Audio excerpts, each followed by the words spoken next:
Hello, this is Black Country Blokes chewing the fat. Listen. I've been hearing a lot lately about men don't talk, but in my experience, men do talk, just people aren't listening. So it's going to be me and a group of blokes discussing our struggles and victories through life. Warning, there may be some bad language, so apologies to all the moms, especially my own. Let's get going. Listen.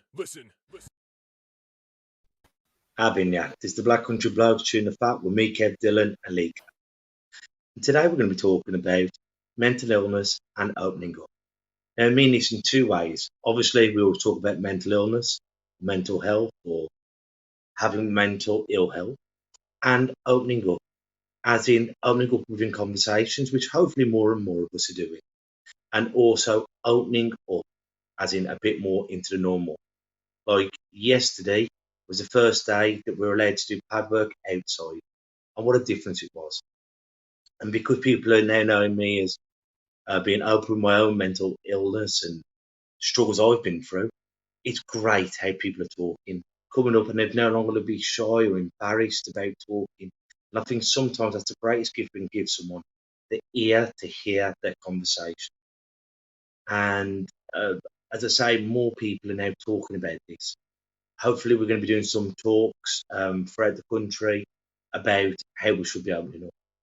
And something I learned on my mental health first aid course, which I did over 12 months ago with Ian Hines and the gang with Mental Health First CIC. And the highest number of suicide in men is construction workers. And I suppose that's because your brickies, your chippy, your scaffolders, the rough, rugged men, where it's, how are you? Having ya? Sound. You're right.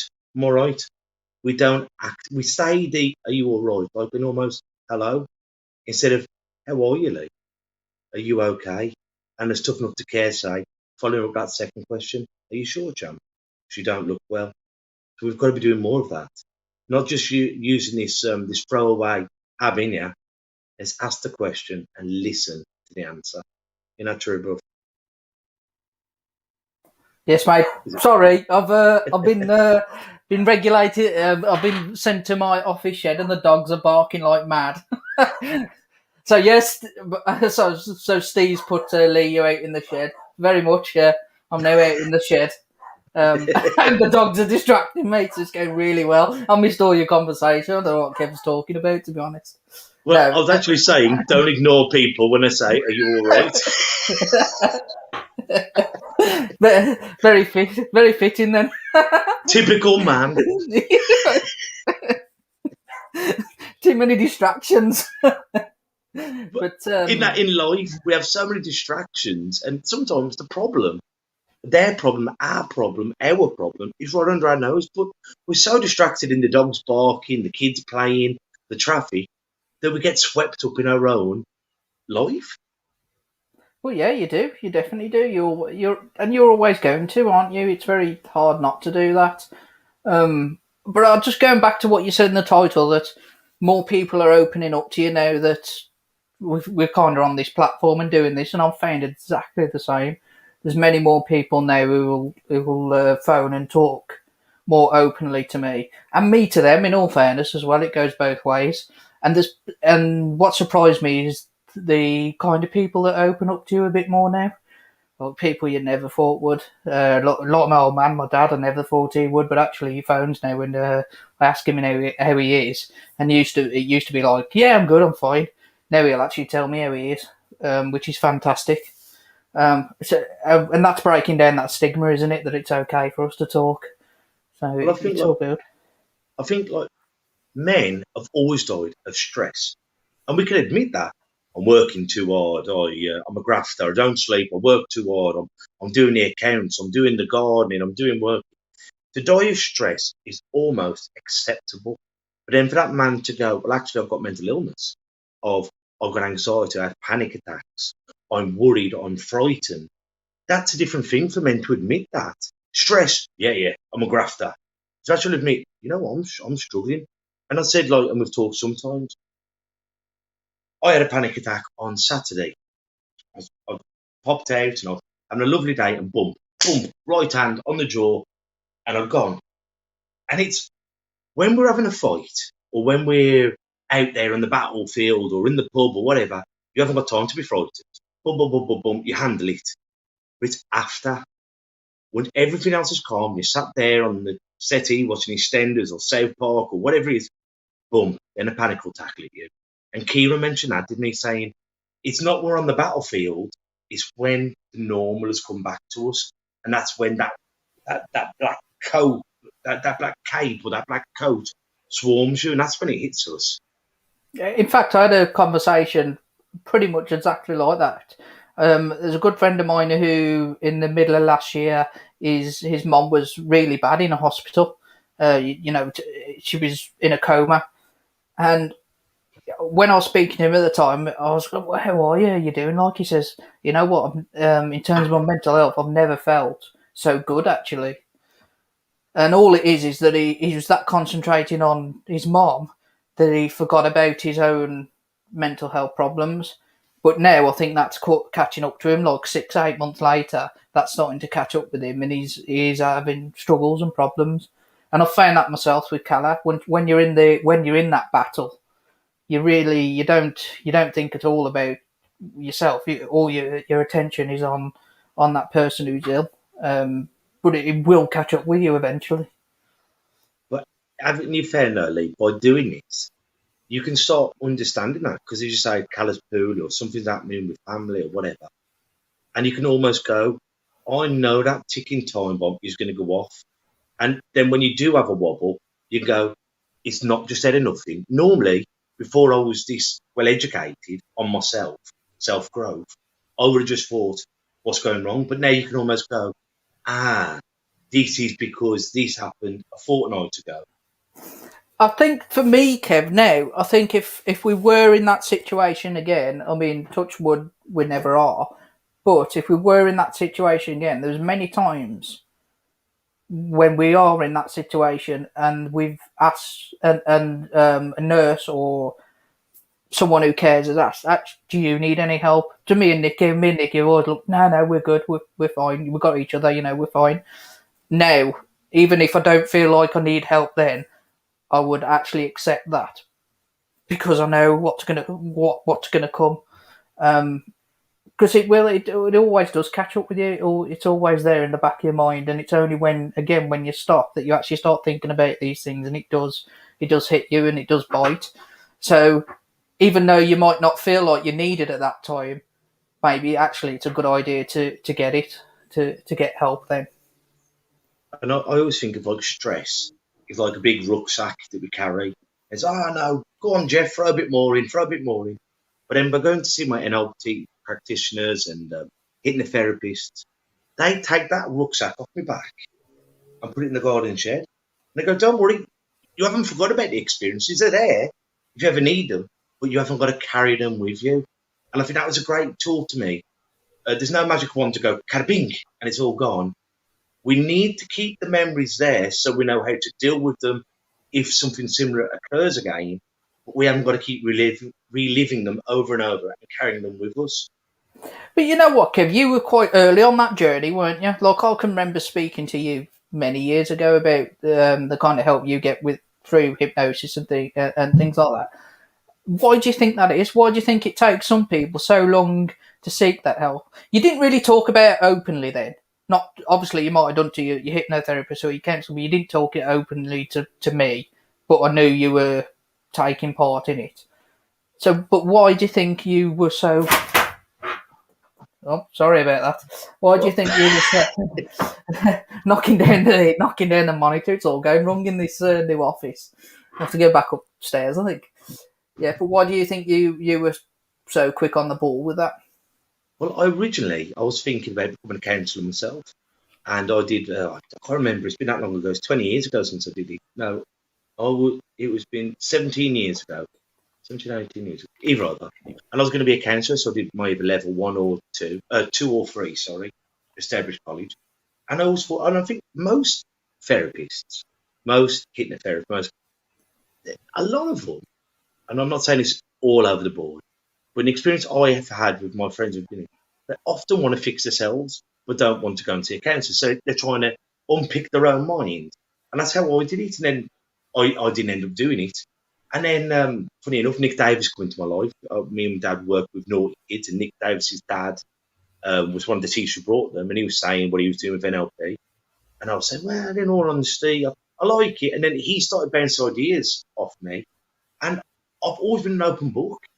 You know, if I was a spiritualist, I'd have gone to the church or to wherever that would have taken me. And I always like finding answers. And don't get me wrong, if the answer's not right, I don't dismiss it. I just think that's not right for me. And then by talking to him, and I've always been an empathetic soul, you know, where I like to try and understand how people are feeling. And it helped me at a young age. But I'd say opening up, talking, I'd talk to the lads down the pub, or I'd talk to someone on the pads. But it took me years, and like people were saying, we should have been doing this 18, 15 years ago, but I hadn't got the courage to talk openly then. I could talk about it over a couple of pints or a couple of rounds sparring, but not as I am now, because there's always that part of you thinking, am I going to be bullied? Will people accept it? How will they treat me? Will they treat me differently? And as we both found, and the other two guys, it's not that way. And if someone is going to be, I'm trying to think of a politically correct word, not a nice person, but don't have them in your life, because they are just the poison in the punch, or as South Park say, the turd in the punch bowl. You don't want them in your soup, you don't want them in your drink, you don't want them in your life. And if people are going to be vile, then extract them from your life. If they're not bringing any worthwhileness to your life, no joy, no happiness, don't have them in your life. So to answer your question, I was lucky. Well, I wasn't lucky. I made the decision when I was 20. Now I was lucky for people who came into my life. And I was strong by asking for the help, and then twice as strong for accepting the help.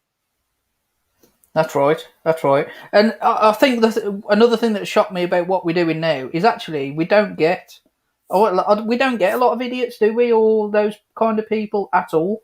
In fact, I can't think of a single situation where we have. May that be comments people are sending or anything. There's no one really that's trying to put us down for doing what we're doing, and maybe we're not big enough yet, Kev. I don't know, but you've just given us the kiss of death there. Well, potentially, but they don't bother me, so it's all right. And you can't read them. Alan and Craig can deal with it. But I think people open up to us more as well because we are not qualified. So maybe not getting that qualification was a good thing. Who knows? And I think sometimes, I mean, I always say, if you need your hair cutting, you don't get your gardener to do it. Sometimes, and I've been to help. I've had counsellors, NLP. I've done the blast technique. I've done loads of different stuff. Some of it has worked fantastic. Some stuff hasn't worked as well. But you've got to keep trying it. If you come boxing and you don't like how the lines... Sorry, Kev, can I just butt in there and say something haven't worked fantastic for you? Mm-hmm. Yeah. Just I don't want to confuse people and think, I won't try that because it didn't. And some things just didn't work for me. And like sometimes, I'm very lucky. Every counsellor I've been to see has been wonderful. But sometimes you just won't gel with that person. It's the same if you come to the Lions and you don't gel with me and Lee. And but don't turn your back on boxing. Try something else. Or you might go, I didn't enjoy boxing, so go and do kickboxing, karate, aikido, judo. Keep trying things. And I think so many of us, especially us blokes, bloody hell us blokes, we will try something half-heartedly once and then judge everything else for it. You go, well, I turned up. It's like when you do a private lesson. I get Lee on the pads and I go, well, my dad says I've got to throw. My dad, and I go, well, tell you what, get your dad to teach you. When you're ready to listen to me or one of my coaches, come back.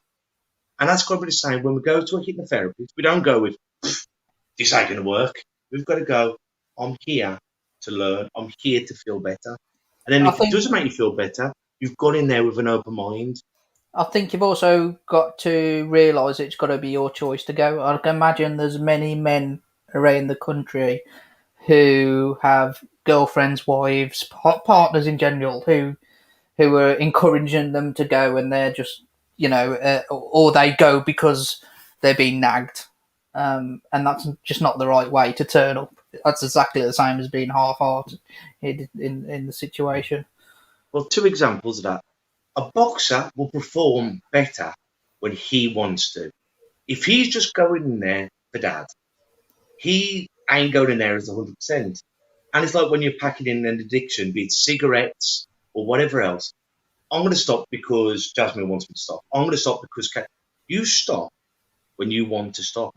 Yes, you'll have different factors. My daughter, my wife, my health, my finance. But you stop when all those boxes are ticked. And that's the beauty of ending addiction. That's the beauty of accomplishing something within a sport or within life. Yeah, that's right. That's exactly right. You've got to be fully committed to it, haven't you? But I think like with us opening up now and with things around the country starting to open up, as I said, with amateur boxers now allowed to do pads outside. I wear my mask every time. I take Lee on the pads, I wipe it down, then I take Craig on the pad, wipe the pads down. So we're making it safe. In the club, we've got temperature guns, we've got hand sanitizers, we've got this, we've got that, as all clubs are doing, good clubs are doing. But I'll tell you something, having a bit of intimacy with your boxers is going to be brilliant. Because, and I can go to Lee, come here, champ, put your jab on there, put your backhand on there. Lee leaves that feeling brilliant because he's had one-to-one. But then Lee has also got the option to say, Kev, I didn't want to say it in front of everyone, but I'm struggling. Sound? Tell you what, Lee's having another round on the pads because we're just working on his backhand. He's then got that outlet. And sometimes, well, in all cases, isn't it wonderful to feel important? And nowadays, we don't have many chances to feel important. And if it's 2 minutes on a pad to make yourself feel important, that could make you weak, never mind your day. I think it's also you don't have many chances to do anything one-on-one. There's always something going on. There's always a phone in your hand. There's always other distractions, as we were saying earlier.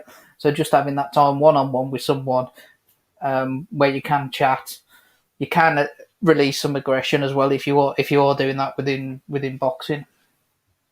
And I mean, that's our support group. I mean, from the 14th of February, which is only 2 weeks tomorrow, we're going to be doing that.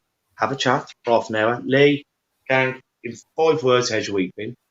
Which we've been from Tough Enough to Care, and I'm never too proud to admit when I've been stuff. But then we're going to then half an hour, whatever it is, 1 minute rounds, 2 minute rounds, whatever it is, bit of bag work, learn our boxing stances, get them endorphins going. And while we're stretching down, have another chat, have a cup of coffee. But we're going to be doing this in a support group. But this is what gyms do anyway. But we're just going to be putting more emphasis on the talking and less on the training. Whereas in the real world, we haven't got time to have a 45-minute talk in a class because there's so many bodies and so many things going on. So we're going to combine the both.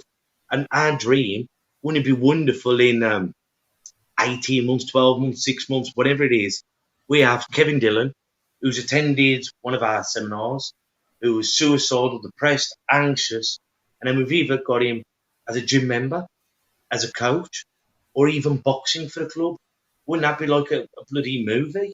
How we could turn someone's life around? And unfortunately, that story doesn't get told enough because that happens in every boxing club around the world. That person who's struggling has gone and found themselves a family. Yeah, definitely, and I hope we're already doing it with the podcast now. I hope that it is positively affecting people's lives, and and they're getting better because of it. Because that's all we're doing it for, isn't it? Really, Kev? That's all we ever set it up for, just to help other people. And it's grown kind of out of our control. In truth, we're trying to rein it in, and because we do all this in our own time and pay for all the costs associated with it. So yeah, we're trying to control it as much as we can, but we really do hope that it's just out there helping people. Well, if you think we started this, I believe we started either the July or August, but we released, I believe, in October of 2019. It was something that I've been wanting to do for ages, but lacked the confidence to do it. And we started this up 6 months before the pandemic, 9 months before, because mental health, mental ill health, isn't just a throw around word. It's not like what we're all doing now. I saw my mom, a social distance. I saw Lee at Morrison, social distance. It's not one of those words that's just popped out of nowhere. Mental health, mental ill health around the generations. But hopefully, what we're doing now is shedding a light on it, because it's something. As I keep saying, this is a pandemic. The suicide in men, I believe, last year before the pandemic, it was 16 people completed suicide per day. That was roughly 12 men a day completing suicide. That is roughly one every 2 hours. Some poor soul, male, loses their life, and that was before this. And I think with That's UK as well, Kev. Just UK. UK, and if you think like this, what was like this isn't going anywhere. This is only going to get worse. So if we could all be chipping in and pulling together and getting it so someone hasn't got to, the last words I hear is man up and you'll get over it. Oh, it's a fad. If we can be there getting people going, you know what? Come here. I have panic attacks. You know, some days, you see me as blasé and Ron the Don. I suffer with that. Sometimes I'm in the shops and have a panic attack or have a wobble, or, him, he has got OCD, and explain it to them. That's the way we're going to beat it, because together we can beat this. Mental health might not care what body you're in, be you a super heavyweight or a super flyweight, man, woman, child, black, brown. Mental health doesn't give a kipper's dick what you are, but we do. We do care about you. And there are so many people out there, organisations, as always, at the bottom of here, there's so many organisations. Reach out. And you know what? And if that phone number doesn't work, that email doesn't work, that text message, WhatsApp doesn't work, try again, because you're worth it. Yeah, that's exactly right. We had a comment in just from Charlene Plant saying, I think gyms, etc., definitely changed lives. My boot camp family changed mine.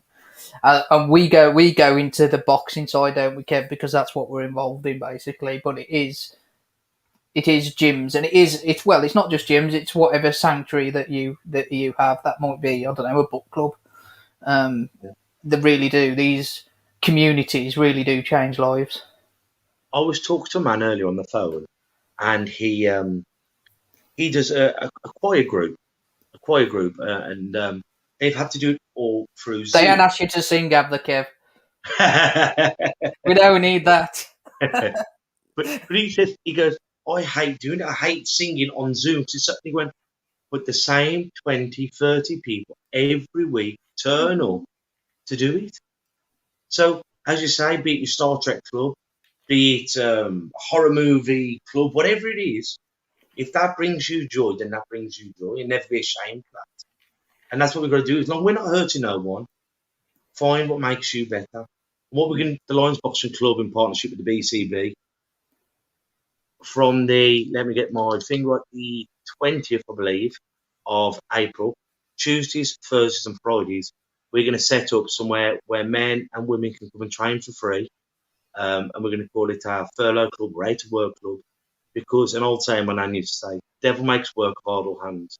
And I think through this time when we've just sat here with our own thoughts, and our thoughts are very unusual to be happy thoughts, we're going to be encouraging people to book in, because we have to keep our numbers respectable, come in and train, and that'll be for free. There'll be no charge to come on a Monday, Thursday and Friday, 10:30 to 11:30 to come and train. Let's get the body and the mind working together. Let's get all cylinders blowing in the same direction. Positivity. And that is that ladies and gents, or we're going to do a ladies and gents, so anyone can turn up. But then we're also going to do ladies only. At the moment, just at 11:30 on a Friday. But I'm still working everything out, because some women don't want to train around blokes, so we're going to give them that option if they don't mind to come and join in. But if you feel safer and more relaxed, then we'll do women's only as well. Brilliant, Kev. We've got lots of things actually coming up, haven't we, Kev, that we can't discuss yet.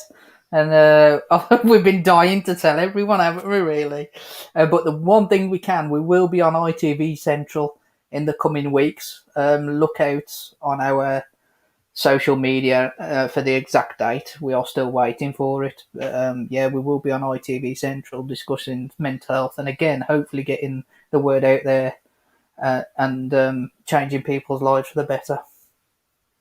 Because as you said earlier, I think half our appeal and what people say is because we're not Qualified. qualified or higher educated people. We know, but we've learned it for experience. And I promise you from the bottom of my soul, if I had the 5 steps to overcoming anxiety, I'd give them away for nothing. All I can give you is what has helped me get through life and giving our little stories. And but sometimes we're gonna have bad days, sometimes we're gonna have good days. But a bit of advice: enjoy the good days and deal with the bad. Because how many times in the real world we brush over the good things and dwell on the bad? We've got to deal with the bad times. You know what? Whether it's winning a pound on the lottery or whatever it is, your little girl who gets more spellings right than she's got wrong, or whatever it is, enjoy that moment in the sun. And I think that's what's taught me about life in general. We've got to enjoy it when it's good. Definitely. Sorry, we've had a couple of comments in from Stephen Hobbs. Kev singing would be a right laugh. I can assure you now, I've had to mute Kev when he started singing on the podcast. It's not funny. And what else he put? I hear BCB karaoke in the mist. No, it ain't happening. My dream has always been to either have a Christmas number one, or even though I don't like football, a World Cup number one that every 4 years is played. My dream is that doesn't happen. We don't need to hear you sing, Kev. With technology now, you can make it sound like Barbara Streisand. Work for Victoria Beckham.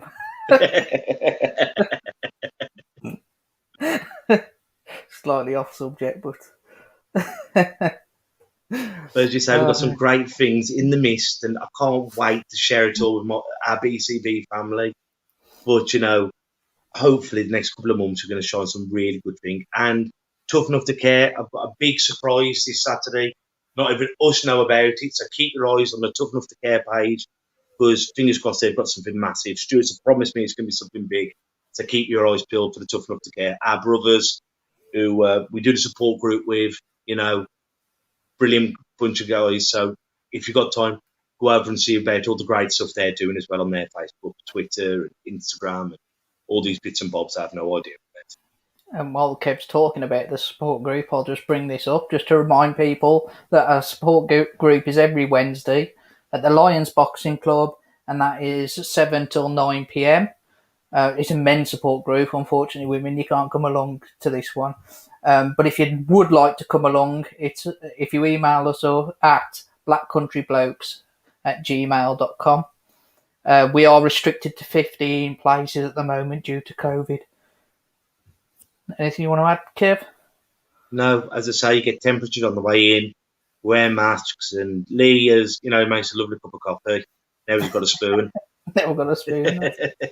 Inside joke, that is. You have to come to the support group just to know that joke, don't you, Kev?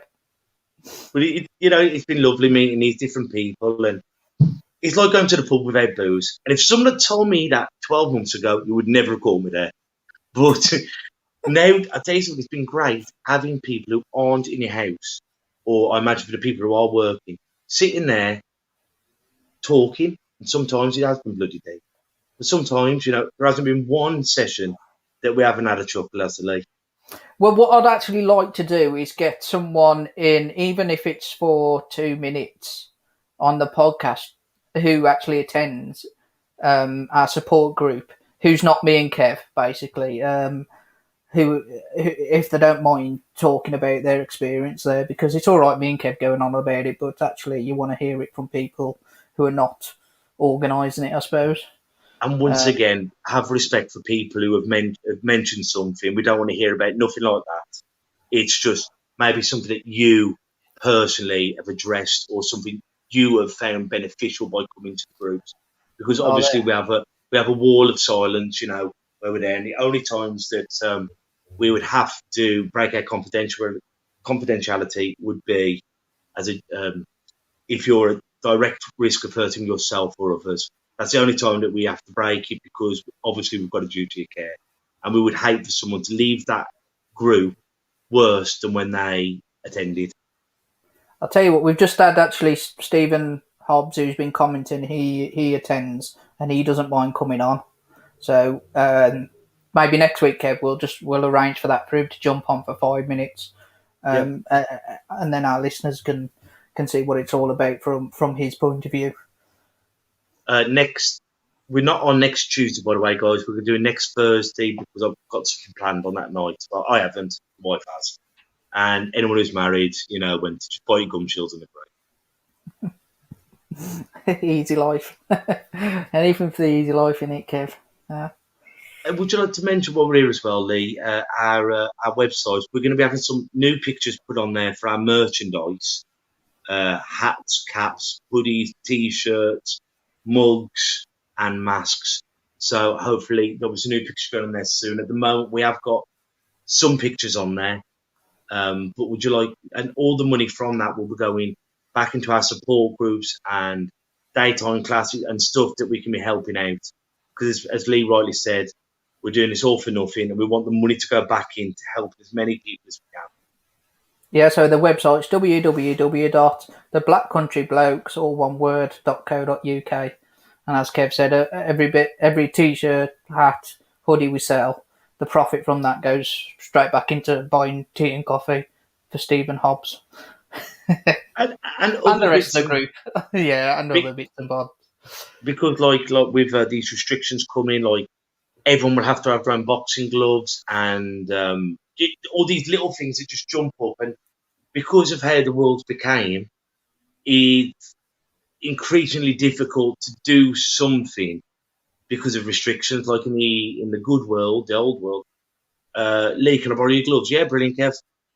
Unfortunately, that can't be at the moment. So we're having to find ways of doing things, doing the right things in the right way to make it as beneficial but as safe as possible. Also, adding to that, Kev, if you want to come to the group at that point, that's absolutely fine. You don't need to go and do the boxing. You can sit up. There'll be basically either me or Kev. One of us will be upstairs, one downstairs. So one will be running a little class. The other will carry on upstairs talking. And we'll probably alternate, no doubt.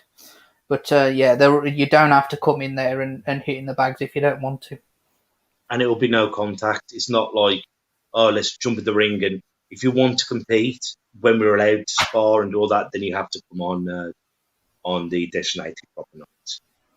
But, it's getting better and better. And hopefully with the care of the partnership Tough Enough to Care, and that's what I think, as many organisations as we can get together, pulling in the same direction, because no man can change everything himself.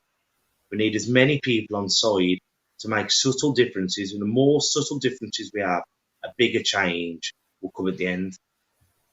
So we've asked it whether I presume Steve Hobbs has said, is it happening this week?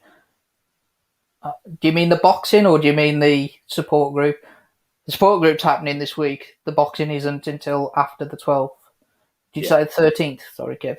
The 14th. 14th, sorry. 14th of April is the first time you'll be allowed to box.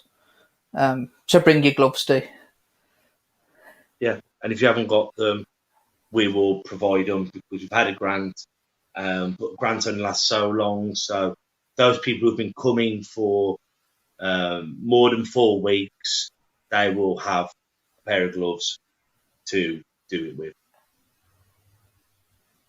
I was going to say something else.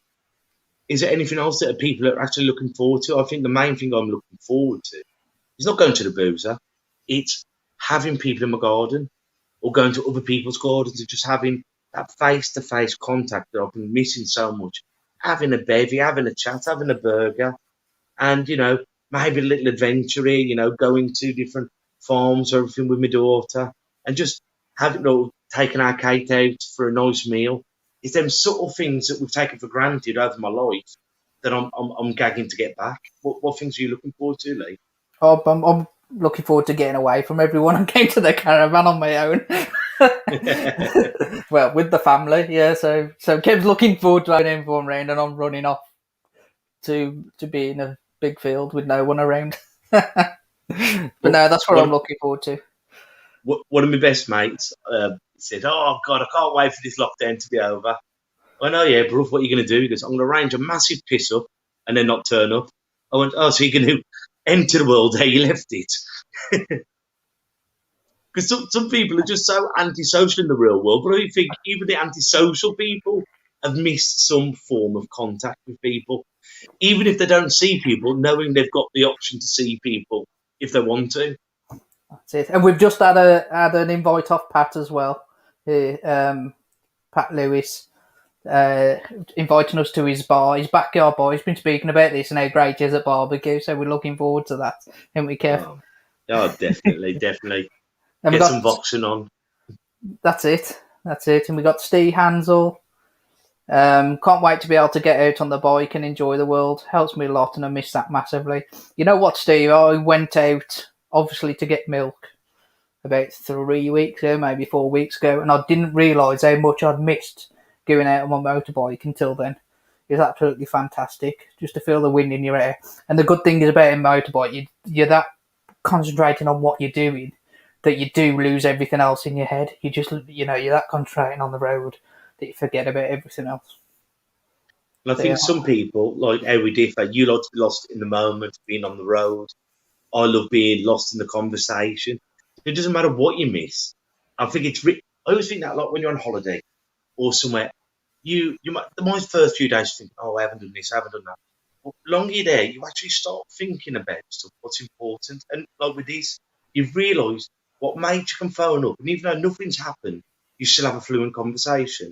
And you start missing the things you actually enjoy doing and the people you actually enjoy being. Or you do what I do and get to Wales, so Kev will phone you every day and bother you because you've got no signal. I'm getting myself a pigeon. I'm only joking, mate. I enjoy your 15 calls a day, really. For people, please go around Kev's house so he stops calling me.